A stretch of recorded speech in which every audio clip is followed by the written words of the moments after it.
ఎప్పుడు ఇంత లేట్ అవ్వలేదు మేము మూవీకి వెళ్ళేకి. మా షో ఏమో 4:10కి, బట్ మేము బయలుదేరింది 3:58కి. అండ్ ఇది సరిపోలేదని మధ్యలో సిగ్నల్ ట్రాఫిక్, బట్ ఎలాగో అలాగా ఇంకా థియేటర్ దగ్గరికి అయితే వచ్చేస్తాము. అండ్ ఇప్పుడు టైం వచ్చి 4:07, ఇంకా 3 minutes ఉంది. బట్ ఇంకా మా బావ రాలేదనుకున్నాను, బట్ వచ్చేస్తున్నారు. సో కరెక్ట్ టైంకి అయితే మేము వచ్చేసాము. అండ్ ఇంకా మూవీస్ చూద్దాం ఎలా ఉందో.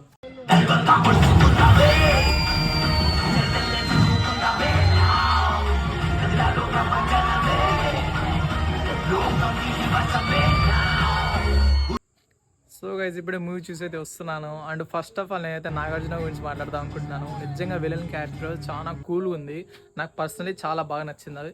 అండ్ ఇంకా మన సూపర్ స్టార్ రజనీకాంత్ గురించి ఏం చెప్తాము, చాలా దుమ్ము లేపేశారు. ముందు స్టైల్ ఓల్డ్ స్టైల్గా లైక్ ఆయన కామెడీ చేస్తా మిడిల్లో అండ్ ఫైట్ చేస్తూ, అండ్ మూవీలో ట్విస్ట్ చెప్తారా, చాలా ట్విస్ట్ ఉన్నాయి. మీరు అసలు ఎక్స్పెక్ట్ చేసినారు అట్లుంటుంది. And BGM and song music క్యాక్ అసలుకి. అండ్ మీరు ఎంతమంది అయితే మూవీ ఆల్రెడీ చూస్తుంటే మీకు ఎలా అనిపించింది ఖచ్చితంగా కామెంట్ చేయండి.